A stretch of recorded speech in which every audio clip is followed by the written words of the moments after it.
ক্রোয়েশিয়ার বিপক্ষে ম্যাচের আগে স্বস্তির বার্তা ব্রাজিল শিবিরে। ইনজুরি কাটিয়ে দলে ফিরেছেন অভিজ্ঞ ডিফেন্ডার মার্কিনিওস। রক্ষণভাগে তার উপস্থিতি ব্রাজিলকে দেবে বাড়তি আত্মবিশ্বাস। ক্রোয়েশিয়ার ম্যাচের আগে এটি হতে পারে সেলেসাওদের জন্য বড় ইতিবাচক সংকেত। বছরের প্রথম ম্যাচ সাবেক বিশ্ব চ্যাম্পিয়ন ফ্রান্সের বিপক্ষে খুব একটা সুবিধা করতে পারেনি 5 বারের বিশ্ব চ্যাম্পিয়ন ব্রাজিল। পুরো ম্যাচ জুড়েই সেলেসাওদের খেলায় ছিল না চিরচেনা ছন্দ, আক্রমণ ভাগেও ছিল সমন্বয়ের ঘাটতি। বিশ্বকাপের আর মাত্র বাকি 2.5 মাস, এমন পারফরমেন্স ব্রাজিলের জন্য মোটেও ইতিবাচক বার্তা দিচ্ছে না।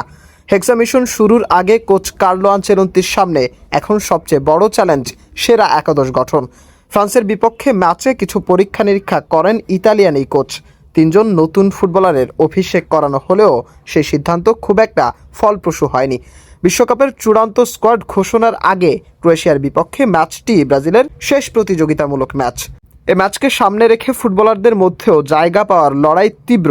সবাই চাইবেন নিজেদের সেরাটা দেখাতে, তবে ইনজুরি দুশ্চিন্তা বাড়িয়েছে দলের চাপ। রাফিনিয়ার পাশাপাশি ছিটকে গেছেন ওয়েসলিও। তবে কিছুটা স্বস্তি দিচ্ছে মার্কিনহসের ফেরার সম্ভাবনা। হামস্ট্রিং ইনজুরির কারণে সবশেষ ম্যাচ মিস করা এই অভিজ্ঞ সেন্টার ব্যাক ইতিমধ্যেই দলের সঙ্গে অনুশীলন শুরু করেছেন। মার্কিনহস ফিরলে ব্রাজিলের রক্ষণ ভাগে অভিজ্ঞতা বাড়বে। ধারণা করা হচ্ছে ক্রোয়েশিয়ার বিপক্ষে আর কোনো পরীক্ষা নিরীক্ষায় যাবেন না কোচ আনচেলোত্তি। 22 বিশ্বকাপের পর এই প্রথমবারের মতো ক্রোয়েশিয়ার মুখোমুখি হচ্ছে ব্রাজিল।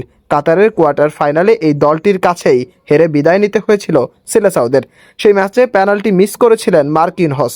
এবার মাঠে নামলে সেই ভুলের প্রায়শ্চিত্ত করার লক্ষ্য নিয়েই খেলতে নামবেন তিনি। বুধবার ভোরে অরল্যান্ডোর ক্যাম্পিং ওয়ার্ল্ড স্টেডিয়ামে ক্রোয়েশিয়ার মুখোমুখি হবে ব্রাজিল। এরপর মরক্কোর বিপক্ষে ম্যাচ দিয়ে শুরু হবে তাদের বিশ্বকাপ মিশন। চূড়ান্ত স্কোয়াড ঘোষণার পর বিশ্বকাপের আগে পানামা ও মিশরের বিপক্ষে আরও 2টি প্রস্তুতি ম্যাচ খেলার সুযোগ পাবে 5 বারের বিশ্ব চ্যাম্পিয়নরা।